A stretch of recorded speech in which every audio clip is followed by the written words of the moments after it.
Hello दोस्तों, स्वागत है आपका हमारे movie channel explain movies hub में। आज हम वर्ल्ड फेमस लवर की कहानी देखेंगे। यह फिल्म प्यार में आने वाले खट्टे मीठे परेशानियों को दिखाती है और हमें यह सिखाती है कि किसी भी इंसान की अहमियत तभी ज़्यादा होती है जब वो हमारे पास नहीं होता है। शुरुआत में फिल्म की कहानी पास्ट और प्रेजेंट समय में दिखाई गई है, इसीलिए आपको थोड़ा ध्यान से देखना होगा। फिल्म की शुरुआत में हमें दिखाया जाता है गौतम, जो कि एक लेखक है। उसे किसी कारण से जेल में डाला जा रहा है, जो कि हमें आगे पता चलेगा कि ऐसा क्यों हुआ।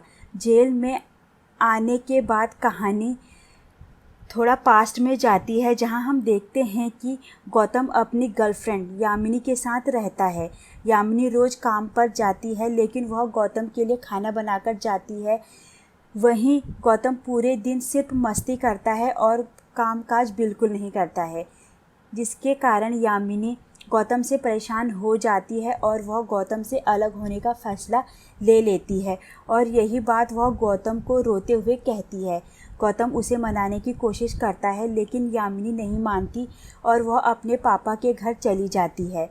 यामिनी के पिता यामिनी को चुप कराते हैं और उसे ज़िंदगी में आगे बढ़ने की सलाह देते हैं, जिसे यामिनी मान लेती है। कहानी पास्ट में जाती है, जहां हम देखते हैं कि यामिनी को एक डांसिंग शो में परफॉर्मेंस देने के लिए लेट हो रही होती है, क्योंकि उसे एड्रेस नहीं मिलता। लेकिन उसे रास्ते में गौतम दिखता है, इसीलिए वो गौतम से मदद ले लेती है। गौतम को यामिनी बहुत अच्छी लगती है, इसीलिए वह खुद उसकी कार में बैठकर उसे रास्ता दिखाने की बात कहता है। इसके लिए यामिनी मान जाती है। परफॉर्मेंस देखने के लिए गौतम हॉल में अंदर जाता है, जिसे देखकर यामिनी खुश हो जाती है। फिर कहानी प्रेजेंट में आती है। गौतम यामिनी के जाने के बाद टूट जाता है और वह अब एक नई किताब, नई कहानी लिखने की कोशिश करता है, मगर गौतम अभी गम में ज़्यादा डूबा होने के कारण कहानी नहीं लिख पाता। कहानी फिर से पास्ट में जाती है, जहां हम देखते हैं कि यामिनी और गौतम की अगली मुलाकात एक एग्ज़ाम के दौरान होती है और दोनों एक दूसरे को बहुत अधिक पसंद करने लगते हैं। कहानी प्रेजेंट में आती है। गौतम को एक अखबार में कुछ मज़दूरों के मरने की खबर दिखती है। गौतम इसी के ऊपर अपनी कहानी लिखने लगता है। फिल्म अब बुक की कहानी के आधार पर आगे दिखाई जाती है। कहानी में सीनू को कोयले के खदान में काम करने वाले एक मज़दूर के रूप में दिखाया जाता है, जो कि अपनी पत्नी, एक बच्चे और पिता के साथ रहता है। लेकिन वह किसी की इज्जत नहीं करता, क्योंकि उसे लगता है कि तीनों के कारण वह अपनी ज़िंदगी में आगे नहीं बढ़ पाया। सीनू काम पर जाता है, जहां मज़दूरों के लीडर का ऐलान होने वाला होता है। इलेक्शन के रिज़ल्ट के अनुसार गौतम जीत जाता है।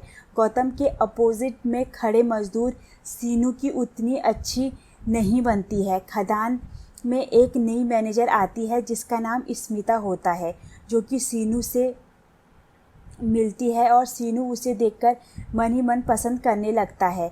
स्मिता एक मॉडल ख्याल की लड़की है, इसीलिए वह सीनू के साथ खाना खाती है और उससे दोस्ती बढ़ाती है, ताकि दोनों को काम करने में आसानी हो।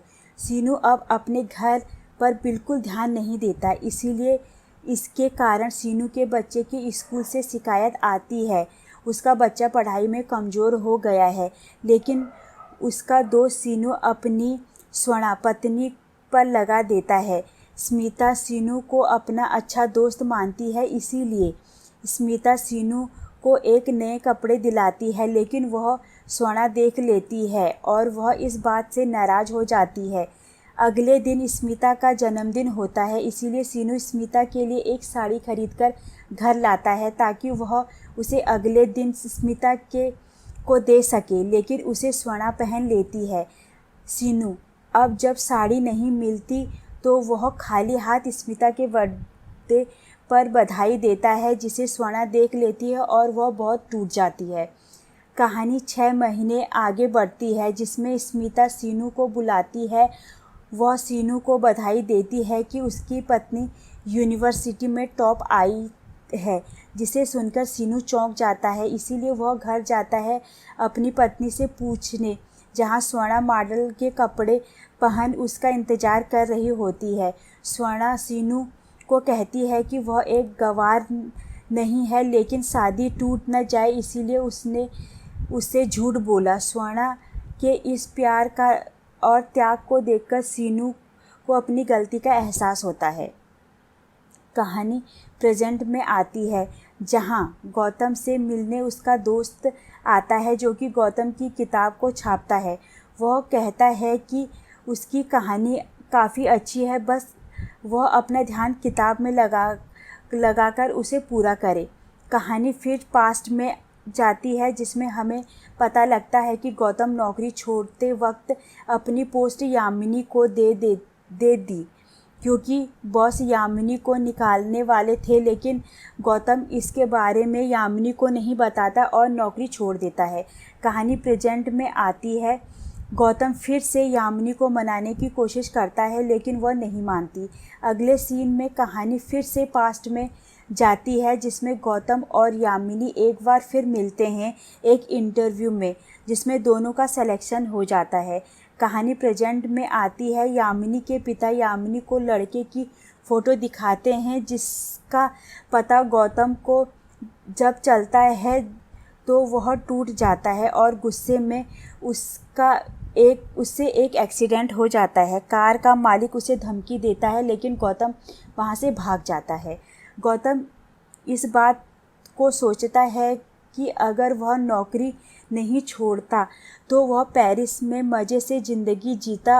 और अब वह गौतम की अगली कहानी को देखते हैं, जिसमें गौतम एक कंपनी का फेमस और कामयाब एम्प्लॉय होता है।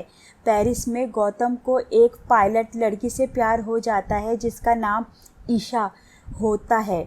वह उसके साथ अपनी ज़िंदगी को काफ़ी इंजॉय करता है, लेकिन प्यार में दुख की घड़ी आती है और बाइक रेस के एक्सीडेंट में ईशा की आंखें चली जाती हैं। और यह जब गौतम को पता चलता है तो वह डॉक्टर से रिक्वेस्ट करके अपनी आंखें ईशा को दे देता है। गौतम ईशा को छोड़कर चला जाता है और ईशा भी अपनी ज़िंदगी में आगे बढ़ जाती है। लेकिन एक दिन ईशा को गौतम दिखाई देता है और उसे पता चलता है कि गौतम ने अपनी आंखें ईशा को दी और वह भी रोने लगती है। कहानी अब प्रेजेंट में आती है, जब गौतम का दोस्त उसको कहानी से काफ़ी खुश हो जाता है और उसे बुक की कामयाबी के बारे में बताता है। कहानी फिर से पास्ट में जाती है, जिसमें गौतम यामिनी के पिता से यामिनी का हाथ मांगने जाता है, मगर उसके पिता मना कर देते हैं। इसलिए यामिनी घर से भागकर गौतम के साथ रहने लगती है। कहानी प्रेजेंट में आती है। यामिनी गौतम को अपनी शादी का कार्ड देने आती है। अगले सीन में हम देखते हैं कि गौतम यामिनी की सगाई को रोकने के लिए जाता है, लेकिन यामिनी नहीं मानती, जिसे निराश होकर गौतम वापस घर आता है तो उसे वही लड़का मिलता है जिसकी गाड़ी गौतम से ठुकी थी। वह गौतम को पीटने के लिए आया था, लेकिन गौतम सभी गुंडों को पीट देता है। यहाँ पुलिस आ जाती है, वह गौतम को पकड़कर जेल में डाल देती है। यह वही सीन है जो कि हमें फिल्म की शुरुआत में दिखाया जाता है। अगले सीन में देखते हैं कि गौतम जेल से छूटकर बाहर आता है और गौतम अपनी किताब की कामयाबी को प्रेस कॉन्फ्रेंस में अपनी कहानी के बारे में बताता है कि यह कहानी उसके जीवन पर आधारित है। इस किताब का अंत यही है कि यामिनी ने अभी तक शादी नहीं की, लेकिन उससे गौतम को अभी तक माफ़ नहीं किया। गौतम कहता है कि उसके जीवन में काफ़ी गलतियां की हैं और यामिनी के त्याग को उसने कभी नहीं समझा। ठीक उसी तरह जिस तरह कहानी में सीनू ने स्वर्णा के और गौतम ने ईशा के त्याग को कभी नहीं समझा था। लेकिन अंत में जब गौतम हारकर बैठा होता है तो यामिनी के पिता आते हैं और उसे कहते हैं कि उसे अपनी बेटी के लिए एक सफल आदमी की तलाश थी जो कि तुम हो, और यह कहकर वह यामिनी से शादी के लिए राज़ी हो जाती है। थोड़ी देर में यामिनी भी आती है और वह गौतम को माफ़ कर देती है और दोनों फिर से एक हो जाते हैं और यही कहानी खत्म हो जाती है।